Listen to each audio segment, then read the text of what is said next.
Sénégalais yi Macky Sall depuis fukki at ak benn mi ngi ci bopp Sénégal lan mooy bilan Macky Sall bu ñu mën a teg mooy dóore tëje complot pour liquider des gens joxe ay instructions ñu rey ay nit ci ay manifestations lan ni sonn nañu sonn goo xam ne kenn mënu koo wax lu doon jar fukk tey mu ngay jar ñaar fukk wala ñaar fukk ak juróom lan mooy bilan sénégalais Macky Sall du moins mooy faju jafe na ci réew mi faju jafe na ci réew mi non seulement cher na mais jafe na ci réew mi lan mooy bilan sénégalais Macky Sall du moins mooy njàng mi sooxe na ci anam goo xam ne mara détail yi lan mooy bilan Macky Sall mooy liggéey amul ci réew mi rawatina ndaw ñi chômage endémique ñiy génn chaque année ci marché du travail moins d'1/10 ñoom ñoo mën a am insertion pour am liggéey ñi ci des ñëpp suñu dawalul Jakarta ña nga toog ci grand place yi lan mooy bilan Macky Sall mooy li ñu yàlla wërsëgale ci ay ressources ay richesse nga xam ne moom la ñu waroon nag jàpp ndax yàlla bu la tàccoo comme ni ñu koy waxee nga sàggan ba keneen ñëw fecc ko yàlla jox ñu pétrole jox ñu gaz jox ñu zircon jox ñu phosphate jox ñu géej goo xam ne lu tee nga gis Macky Sall jël yépp jaay ko tubaab yi ba tey jii ay 10% la ñu am en terme de part ba pare ci répartition production yi lañ cey am lu néew la mënoon naa continuer di lim waaye lii lenn rek la waaye li ci gën a garaaw mooy lan mooy bilan Macky Sall mooy li la première richesse du Sénégal parce que première richesse du Sénégal du or du zircon du pétrole du gaz ay réew am nañ ko avant ñu fii biir Afrique te tey Sénégal leen gën a avancé lan mooy différence bi mooy jàmm ji ñu am paix sociale ak cohésion sociale kenn musu fee waxu xeet kenn musu fee waxu diine kenn musu fee féewale ay région ñetti président jaar nañ fi balaa Macky Sall kenn musul dégg débat yooyu léegi la ñuy doog a dégg débat yooyu kon loolu mooy bilan Macky Sall te noonu lañ ko présenté Sénégalais yi loolu lañ ne il faut mu dañ fi lan la ñu teg à la place et ñu ne leen woon nag loolu mën nañ ko dooree assemblée nationale du moom mooy gouverner waaye cër bu am solo bi mu am mooy voter loi ndax loi nag mooy société ku fi nekk ci presse loi moo ne lii mooy code bi nii la ñuy amee licence nii nga war a defee lii mooy cahier de charge bi loi mooy wax naka la ñuy dawalee oto ci tali bi loi mooy wax ni sàcc baaxul ku ko def ñu teg la lii loi mooy wax ni pour am carte d'identité sénégalaise fii nga koy jaar waaw suñu nee loi boobu fii lañ koy voté kan moo mën a ne foofu amul solo cim réew ñaareel bi mooy assemblée nationale mooy voté budget bi te budget nag wax dëgg yàlla suñu nee 6000 milliards nga am cim réew ñu ne budget bi moo koy tasaare lan mooy dem ci njàng lan mooy dem ci paj lan mooy dem ci napp gi lan mooy dem ci mbay mi lan mooy dem ci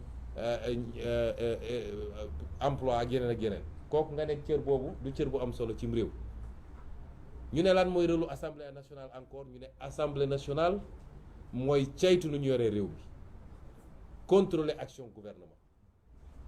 kon loolu dañ ma bëgg wax ni loolu amul solo cim réew ñu ne lan mooy rôle assemblée nationale ñu ne rôle de représentation mooy député mooy dugg ci askan wi xool lan mooy jàmbatu askan wi mun a dem assemblée nationale jooyal leen ko foofu kon cër bu ëpp cëru assemblée nationale cim réew amul moo tax ñu ne woon Sénégalais bu ngeen ñu joxee majorité am na liggéey boo xam ne mën nañ ko commencer déjà yeggali ko nag bu soobee yàlla 2024 gannaaw bu ñu fi jëlee waa ji discours boobu la Sénégalais yi dégg ñu leen bu ngeen ñu joxee majorité suñ ñu andilee projet de loi 2023 nga xam ne moom la ñu war a examiner à partir de novembre bu dee projet de loi boobu intégré wul jiitalul lan liy yitte Sénégalais yi dañoo bëgg dund gi wàññeeku gaz bi ceeb bi diwlin bi suukar bi yeneen dañoo bëgg loolu wàññeeku bu ñu andilee projet de loi boo xam ne loolu dugaluñu ko ci projet de loi boobu dañ koy delloo Macky Sall ak gouvernement am en seconde lecture ne ko kii duñ ko wote moo tax ñu ne leen woon réew mi du bloqué day gën a avancé parce que réew boo jëlee doole réew mi yëpp teg ko ci loxo benn nit su dee nit kooku ku baax la ku yeewu la ku bëgg réew mi la mën na ko jëriñ mu liggéey bu baax mais bu dee safaan wala te ñun dañoo gëm ni loolu moom la ñu nekk ak président Macky Sall réew moomu ci guute lay dëkk te loolu pour nga rectifier ko mooy il faut li tubaab naan le pouvoir limite le pouvoir il faut nga jël beneen doole jox ko ñeneen bu ko defee lu mu bëgg a def day obligé ñu ne kon sénégalais bu ngeen ñu joxee majorité buñ ñu andilee budget boo xam ne les 10% parce que dafa am lu ñuy wax protocole de Maputo dafa ne réewu Afrique bu nekk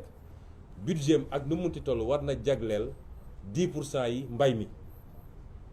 bu dee andi lañu budget Sénégal mosu koo respecté bu ñu andilee budget ñu gis ni li ñu jox mbay mi 5% la dinañ ko delloo Macky Sall ne ko yokkal parce que mbay mi priorité la ci ñun dañoo bëgg a am autosuffisance ba li ñuy jéggaani fële ñu mun koo am suñu biir réew paj mi noonu njàng mi noonu feneen ak feneen noonu loolu mooy premier engagement bi ñu jëloon pour suñu diggante ak Sénégalais yi ne leen dinañu voté ay loi yoo xam ne dina delloo si yéen ñi nga xam ne Sénégalais yi dañ koo namm soxla ko Cheikh Tidiane yu mu wax na léegi lu jëm ci lu nar a yàq suñu société yàqeet te muy agenda boo xam ne tubaab yi ñu ngi ko bëgg a imposer ñu jël ci engagement signé charte bi dugal ko suñu biir programme mooy lépp lu jëm ci borom ñaari tur yi ñu ne leen dinañu def fonction de représentation ndax nag këpp kees bi bëri na ci réew mi poste li fa xew gis ngeen ko port autonome li fa xewoon gis ngeen ko dégg ngeen dossier ArcelorMittal dégg ngeen les 1500 milliards du TER dégg ngeen ñu ne leen nag dinañ taxawal ay commission d'enquête parlementaire boo xam ne dinañ leen woo ñoom ñu ñëw layoog ñun ñu leeral mbir ba mu leer ba pare def ko publiquement askan wi xam ni lii moo xew ci alalu réew mi du cox du da ngaa soxor wala da ngaa bëgg waaye réew pour mu dox kenn ku ne suñ la dénkee lañ la dénkoon il faut nga rendre compte réew mi nii laa ko yore woon loolu dafa am solo ci démocratie pour mu dox ñu jël engagement yëpp ak yeneen yu ñu jël suñu diggante ak réew lii lépp su ma ko fàttalee ndax dañ ko wax ko ci campagne bi dama bëgg ñu fàttaliku lan moo tax sénégalais yi voté contre Macky Sall ak lan moo tax sénégalais yi voté pour ñun intercoalition Yewwi Wallu vote boobu nag mbokk yi moom la Macky Sall ak ñi mu àndal bëgg a jalgati yéene gi ngeen amoon pour lii ñu waxanteeg yéen yi ñu diglanteeg yéen te wallaahi wax naa ko dañ koy def niñ ko waxee lañ koy defee parce que dafa jot nag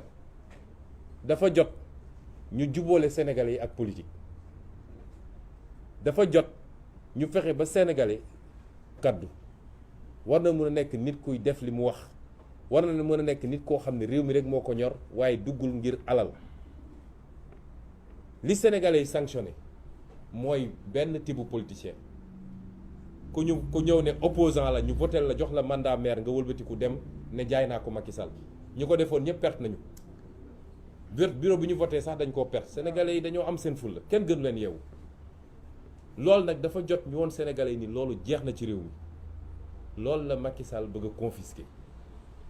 moo tax duñ ko nangu. ñuy def fële ci Fouta ñeenti département Podor Kanel Matam ak Ranérou foofu la ko bëgg a def ndax ma bëgg a leeral benn mbir nag mbir mi du affaire nett ku bandum nañu bàyyi wax yooyu waa Fouta bu leen neexoo ñu voté 100% Macky Sall am nañu sañ-sañ bi ñun du gagné nañu Casamance gagné nañu Ndakaaru gagné nañu feneen ak feneen kenn ku ne am nga sañ-sañu voté neex homme politique day am base siin wax naa ko keroog bu ñuy tëj suñu meeting bi ñoo na nee naa man ñi may gën a gërëm mooy waa Fouta ndax léeg-léeg def fa opposition moo gën a jafe fépp ci Sénégal dinañ la menacer dinañ la persécuter dinañ la ak yeneen kon yooyu dañu ne c'est des hommes politiques ñoo organisé avec certainement la complicité de l'administration un système de fraude bëgg a wax ma ne tentative boobu nga xam ne dañoo bëgg a confisquer suñu vote loolu la ñu ne duñ ko nangu ki may njëkk a lancer appel nag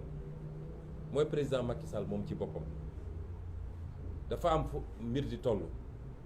un homme doit savoir être grand surtout nag boo nekkee homme d'État un homme doit être républicain doit rester au-dessus de la mêlée parce que